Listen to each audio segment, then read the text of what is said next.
Recording by SK Music Technique। सब सुन रहल छै ठेंगी शाह SK म्यूजिक प्रस्तुति।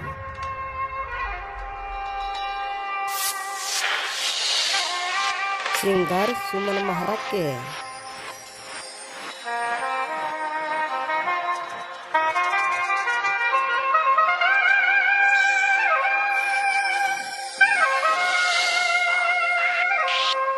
डीजे संजय सम्राट।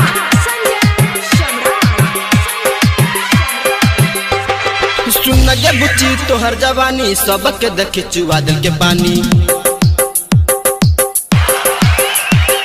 सुन गे गोटी तोहर जवानी सबके देखे चुआ दिल के पानी।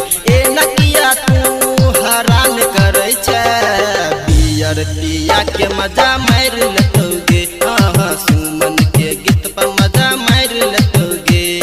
सुन गे गोटी तोहर जवानी सबके देखे चुआ दिल के पानी। ए नकिया तू हरान करे छे बियर पिया के मजा मार लेतोगे। हाँ सुमन के गीत पर मजा मार लेतोगे।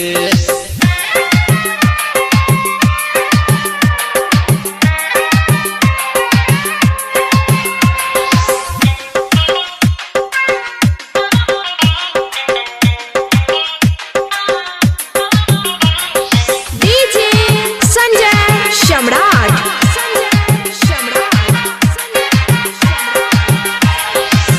तोरा पाँव के बाज छो पायल हमहू के बुची भ जाय छी घायल। तोरा पाँव के बाज छो पायल हमहू के बुची भ जाय छी घायल। तोहर जवानी सुन के बुची नीचा से ऊपर लागे छो सुपर। डीजे बजा के मजा मार लेबोगे सुमन के गीत पर मजा मार लेबोगे। हाँ हाँ बियर पिया के मजा मार लेबोगे। Recording by SK Music Technique।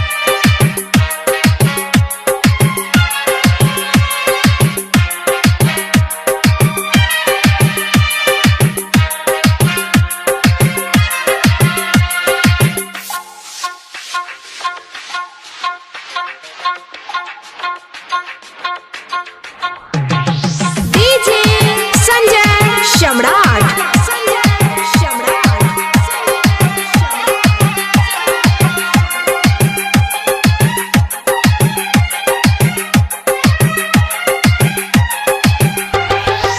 हमरा संगे चल के घर की पूरा घुरा देब हम गे खोखसी।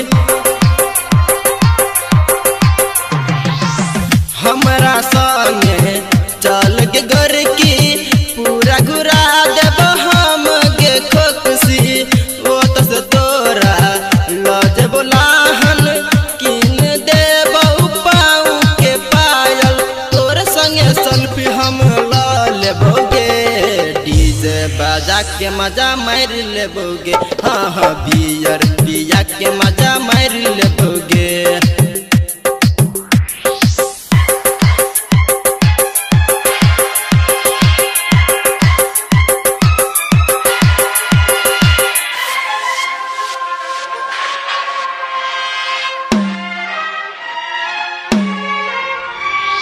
डीजे संजय सम्राट।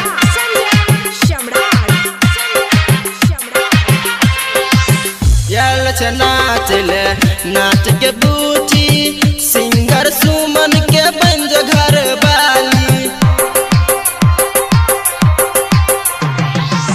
यल छ नाच ले नाच के बूची सिंगर सुमन के बंज घर वाली। नागेंद्र तोरा ले भैल छ पागल कुंदन तोरा पीछे पड़ जेतो। ए नन तरपान अजीत के गोरकी डीजे बजा के मजा मार लेबोगे। हाँ हाँ सुमन के गीत पर मजा मार